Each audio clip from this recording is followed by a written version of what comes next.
ஏசாயா 2 பிரிவாக இருக்கிறது இல்லையா? 2 பிரிவாக இருக்கிறது. என்னென்ன பிரிவு? 1வது அதிகாரத்திலிருந்து 39 அதிகாரம் வரைக்கும் பழைய ஏற்பாடு இல்லையா? பழைய ஏற்பாடு. Very good. அதனுடைய சாராம்சங்கள் இங்கே சொல்லப்பட்டிருக்கும். ஏறக்குறைய முழுவதுமாய் அதிலையும் வாக்கு தத்தங்கள் உண்டு. ஆனாலும் கூட ஏறக்குறைய கிட்டத்தட்ட ஒரு 70% 80% அது முழுவதும் நியாய தீர்ப்பை பேசுகிறது. எதை குறித்து பேசுகிறது? நியாய தீர்ப்பை பேசுது. அதே நேரம் 40வது அதிகாரத்திலிருந்து 66வது அதிகாரம் வரைக்கும் எந்த ஏற்பாட்டை சார்ந்தது? புதிய ஏற்பாட்டை சார்ந்தது.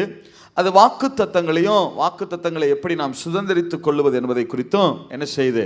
பேசுது.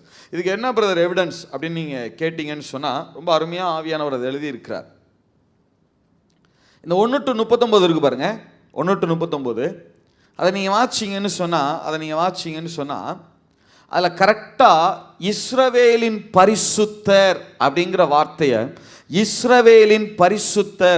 வார்த்தையை 14 முறை மென்ஷன் பண்ணியிருப்பார். 1 to 39 14 தடவை.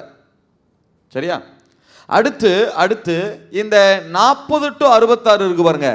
அதுலேயும் சரியாக எத்தனை முறை எழுதப்பட்டிருக்கிறது?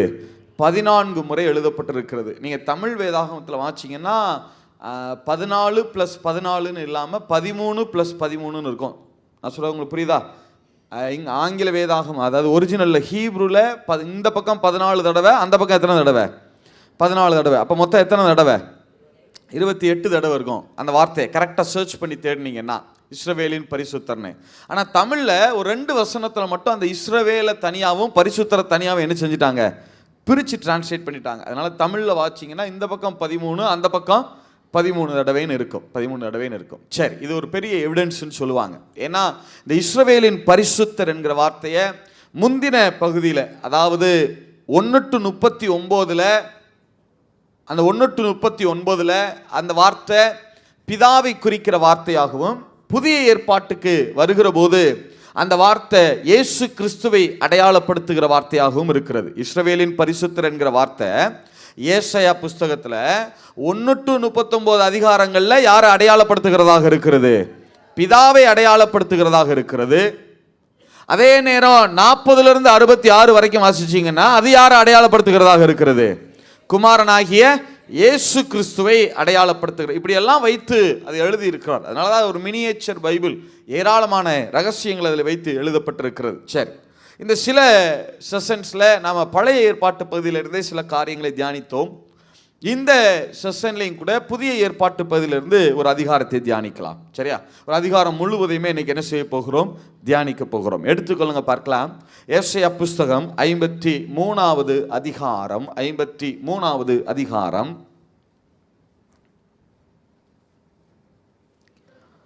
ஏசாயா புஸ்தகம் எங்கள் மூலமாய் கேள்விப்பட்டதை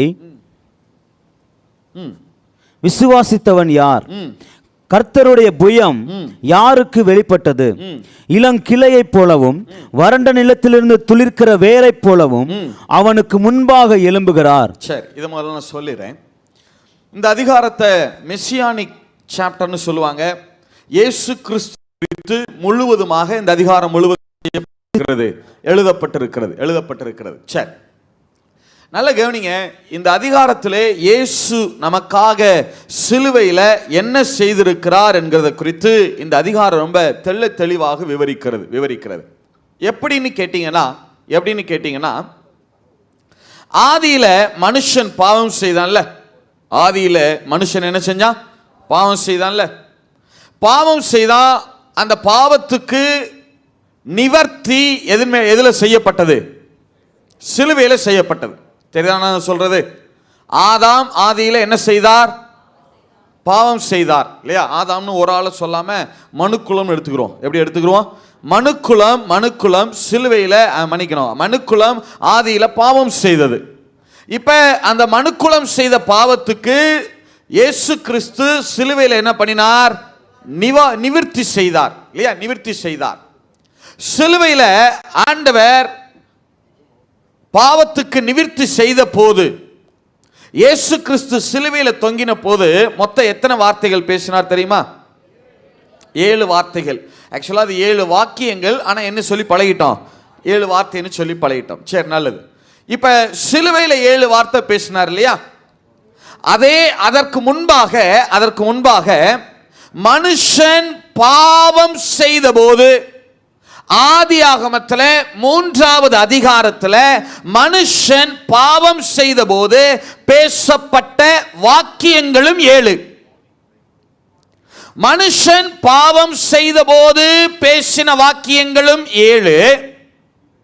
மனுஷனுடைய பாவத்திற்கு தீர்வு செய்யப்பட்ட போது பேசப்பட்ட வாக்கியங்களும் எத்தனை தான்? 7. சரியா? இங்க ஆதியாகமத்தில் பேசப்பட்ட 7 வாக்கியங்களுக்கும் பதிலாகத்தான், இன்னும் சொன்னா அதுக்கான மாறுத்தரமாக அல்லது அங்க பேசப்பட்ட சொற்களுக்கு அடுத்ததாக அடுத்த அப்டேட் தான் எங்க பேசப்பட்டிருக்கிறது? சிலுவையில் பேசப்பட்டிருக்கிறது. இதுல என்ன ஆச்சரியம்னா, இது ஒரு ஆச்சரியம். இன்னொரு என்ன ஆச்சரியம்னா, இந்த 7 காரியத்தையும் இந்த ஏசாயா 53வது அதிகாரத்தில் ஏசாயா எழுதி வைத்திருக்கிறார். அல்லேலூயா. எத்தனை பேர் ஆமென் சொல்ல முடியும்? எத்தனை பேர் ஆமென் சொல்ல முடியும்? நான் கொஞ்சம் பேச கஷ்டமா இருக்கு மாதிரி இருக்கு, கொஞ்சம் பாரு. Praise father. சரி, இந்த 53வது அதிகாரத்தை நம்ம தியானிக்கும் போது இந்த 7 காரியங்களையும் பார்க்கணும். உங்களுக்கு இந்த கான்செப்ட் விளங்கும்னு நான் நினைக்கிறேன் இல்லையா? திரும்பி ஒரு தடவை சொல்றேன். ஆதியில மனுக்குலம் பாவம் செய்த போது ஆதியில தேவன், யாரு? தேவன் மனுஷனிடத்துல, ஆதாமிடத்துல, ஏவாளிடத்துல அல்லது சர்ப்பத்தினிடத்துல அல்லது தனக்குத்தானே எப்படி வேணாலும் பார்க்கலாம். ஆதியில மனுஷன் பாவம் செஞ்ச போது பேசப்பட்ட வாக்கியங்கள் எத்தனை? 7. Very good. அந்த பாவத்துக்கு நிவர்த்தி செய்யப்பட்ட போது பேசப்பட்ட வாக்கியங்களும் எத்தனை? சிலுவையில் 7 வாக்கியங்கள் பேசப்பட்டது. சரியா? சரி.